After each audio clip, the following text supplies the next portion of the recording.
Assalamu alaikum. Okay, so be on the topic of scalars. हम scalars में एक और चीज़ के साथ डील कर सकते हैं, वो है कॉम्प्लेक्स नंबर्स। कॉम्प्लेक्स नंबर्स हमें पता है कि एयोटा की पावर माइनस एयोटा जो है वो बेसिकली -1 की पावर अंडर रूट है, जिसको हम आई से लिखते हैं। आप उसको जे से भी लिख सकते हैं। तो अगर आप मैटलैब में आई और जे यूज़ कर रहे हैं तो it's mean what you are doing, you are working with complex numbers. MATLAB उसे कॉम्प्लेक्स नंबर के तौर पे लेगा।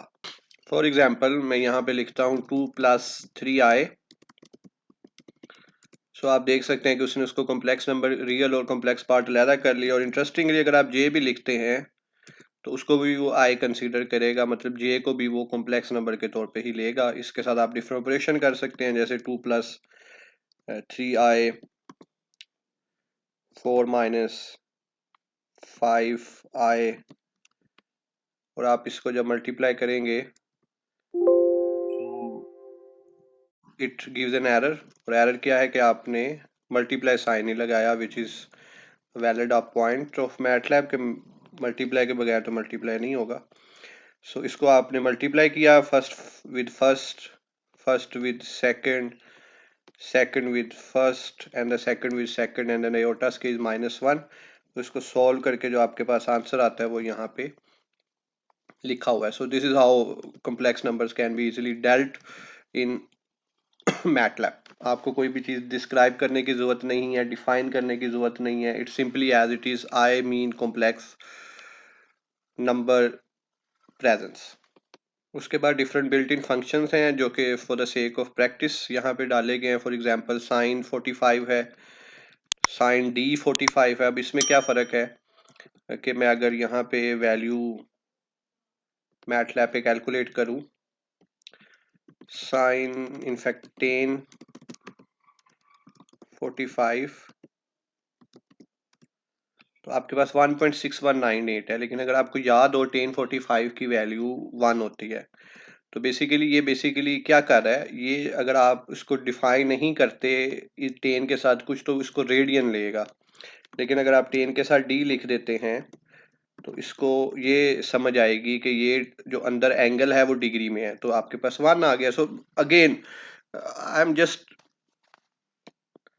willing to give you the analysis of कि how powerful this software is, कि आप इसको आप मोबाइल में मैटलैब मोबाइल इंस्टॉल करें, उसको कैलकुलेटर के तौर पे यूज करें instead of paper point of view से। तो आपने इसे करना ही करना है कि आप कितनी आसानी से आपने डिफरेंट, यानी अगर आपको रेडियन में दिया जाए और आपने एंगल में करना हो तो आपको करने की जरूरत ही नहीं है। आप इसको एज इट इज डील कर सकते हैं। For example 10π/4 which is again 45 degree. तो अब उसको क्या ले रहा है, एंगल के तौर पे ले रहा है। लेकिन अगर आप इसको, क्योंकि उसको पता है कि पाइप के साथ जब भी चीज आती है तो वो एंगल में होती है, तो the software is train for that. Software आपका बेसिक कैलकुलेशन के लिहाज से ट्रेन है, तो आपको परेशानी नहीं है। You just need to work it accordingly. इसी तरह और डिफरेंट एग्जांपल यहाँ पे आपके की गई हैं।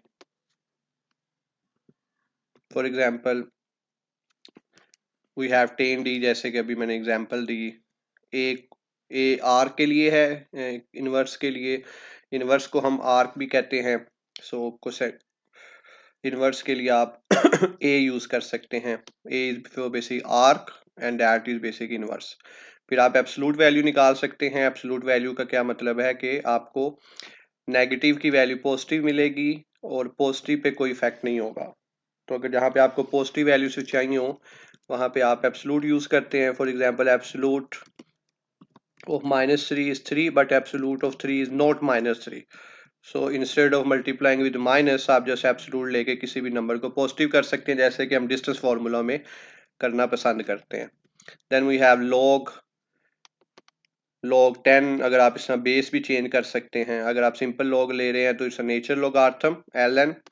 और अगर आपने 10 log या 2 log या कोई भी बेस का log लेना है तो जस्ट आपने इस तरह उसको वहां पे लिख देना है, तो उससे अकॉर्डिंगली आपका कंप्यूट हो जाएगा। एक्सपोनेंट e की power 45 square root just SQRT and that's it. So ये सिंपल बिल्ट इन फंक्शन हैं जो कि इसके अंदर मौजूद हैं। और इसके साथ मैं एक चीज़ दोबारा हाईलाइट करना चाहूँगा कि जब हमने वेरिएबल्स पढ़ा था, मैटलैब वेरिएबल्स, तो एक लाइन हमने पढ़ी थी कि it can not be same as a built in function और कीवर्ड। तो अब मैं दोबारा उसको आइट्रेट करूंगा यहाँ पे कि इससे मुराद क्या था। इससे मुराद ये जैसे है कि ये बिल्ट इन फंक्शन बन चुके हैं, sine D, sine, tan D, absolute, log, E X P, square root. So try कि आपका जो वेरिएबल जो आप डिफाइन कर रहे हैं वो इससे मिलता जुलता ना हो, वरना आपका कन्फ्लिक्ट क्रिएट होगा जो कि आपको परेशान करेगा, मैटलैब को कंफ्यूज करेगा। Okay, then we have the last topic from the scalar point of view, कि हमारा यहाँ पे स्केलर वाला पार्ट खत्म हो जाएगा और then we will move to the array part. तो वो है राउंडिंग फंक्शन। राउंडिंग क्या होता है कि आप राउंड करते हैं नंबर को बेस्ड ऑन सम मेथड और सम रूल, जो कि हम फिजिक्स में अगर बात करें तो राउंड मेथड होता है कि आप उसको देखते हैं कि किस मेथड के अकॉर्डिंगली देखना है, अगर वैल्यू 5 से बड़ी है या छोटी है, या 5 है तो उससे पहले वाला इवन है या ओड है। लेकिन मैटलैब में हम बात करें तो 4 तरह के फंक्शंस हैं, डिपेंड अपॉन कि आप किसके साथ काम कर रहे हैं। सो फॉर एग्जांपल मैं एक लेता हूँ, value x is equal to 1.46। So this is some random value. अब मैं इसको राउंड करता हूँ, फ्लोर करता हूँ, सील करता हूँ। तो इसमें डिफरेंट तरह के ऑप्शंस हैं जो आप ट्राई कर सकते हैं। इंटरेस्टिंगली ये उस लिहाज से करीब तरीन है, सो लिहाजा इसमें तमाम आंसर जो है वो मिलते जुलते आ रहे हैं कि round, floor, ceil and then we have a fix. So fix अगर आप करें, let me just arrange it, so fix x तो अगेन 1 है। लेकिन अगर हम ये, क्योंकि वेरी फंक्शन कुछ इस तरह का था, मैं कुछ और लेता हूँ, y is equal to 2.61, just simple. अब इसको मैं करता हूँ स्टार्ट से, y के अंदर मेरी वैल्यू स्टोर है, तो मैं राउंड y करूंगा, fix y, seal y, floor y। सो इसको मैं दिखाता हूँ कि राउंड y का आंसर 3 है, फिक्स y का आंसर 2 है, सील y का आंसर 3 है और फ्लोर y का आंसर 2 है। और जस्ट मुझे y रिपीट कर लेने दो, तो y की वैल्यू है 2.61। तो अगर हम फिजिक्स के असूलों को देखें तो वो क्या कहता है, क्योंकि ये 6 है और इसको अगर आप राउंड ऑफ करेंगे तो पीछे वाला 3 हो जाएगा, जैसे कि आप राउंड में देख रहे हैं। सील में भी यही है, सील बेसिकली कहते हैं छत को, कि आप उसे छत के साथ या उसकी मैक्सिमम वैल्यू देखें। फिक्स और फ्लोर सेम है, वो यही कहता है कि जो इसके साथ डेसिमल में है फिक्स कर दें, और फ्लोर कहता है कि जो आपकी डेसिमल की वैल्यू को कंसीडर किए बगैर वैल्यू है उसको आप कंसीडर कर लें, तो वो राउंड ऑफ मेथड। इसको हम थ्योरेटिकली देखते हैं तो ये देखें, round is basically used to round the number to the nearest integer based on the physics rules, जो कि हम जानते हैं, या मैथमेटिकल रूल्स। फ्लोर क्या करता है, round the number to the nearest integer less than और इक्वल टू इट, कि अगर वो 2.7 है तो वो क्या करेगा, 2 पे ले जाएगा, 3 पे नहीं लेके जाएगा। सील जो है वो नेक्स्ट पे लेके जाएगा।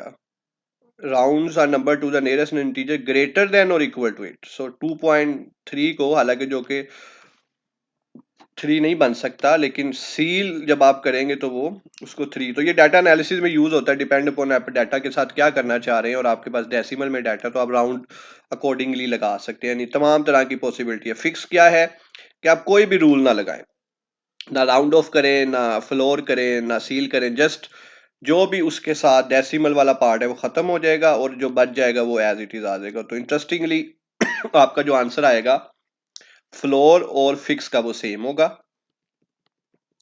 They will give you the same answer, क्योंकि फ्लोर और फिक्स ने क्या करना है, डेसिमल पार्ट को खत्म कर देना।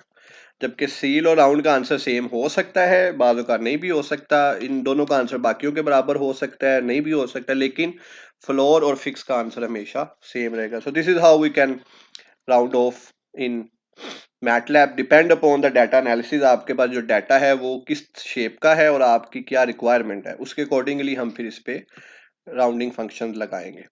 So that's it from the scalar function. हमारा स्केलर वाला पार्ट यहाँ पे कंप्लीट होता है। हम अगर क्विक गो थ्रू करें तो हमने जस्ट बेसिक मैथलैब का इंट्रोडक्शन करने के बाद सेकंड लेक्चर में देखे different types of data type, scalar, vector, matrices. Scalar में हमने स्केलर को देखा कि किस तरह लिखना है, वेरिएबल्स किस तरह आएंगे, स्केलर ऑपरेशन किस तरह होंगे, डिस्प इनपुट कमांड क्या है, इनपुट से आप इनपुट ले सकते हैं, डिस्प से आप उसे प्रिंट करवा सकते हैं, फॉर्मेट से आप उसे शॉर्ट और लॉन्ग करके लिख सकते हैं, और डिफरेंट बिल्ट इन फंक्शन इसके अलावा भी मौजूद है। It was just a quick overview, and then अगर आपने राउंड ऑफ करना है तो किस तरह कर सकते हैं। अब इसी तरह हम नेक्स्ट जाएंगे वेक्टर्स पे, जो क्या होगा कि वेक्टर्स किस तरह आप मैटलैब में लिख सकते हैं, जिनको हम अरेज कहेंगे, और उनके ऑपरेशन किस तरह होंगे, जमा, तफरीक, ज़रब, तकसीम, ज़रब, multiply will be an interesting phenomena है। And then we will simply do lot of stuff relevant to that, और फिर हम आगे मल्टी डायमेंशनल रेस पे चले जाएंगे एंड दैट, और इसी पैटर्न में हमारा चैप्टर कंप्लीट हो जाएगा। So good luck till here, and we will see you on other side with the topic of vectors, other way around known as arrays.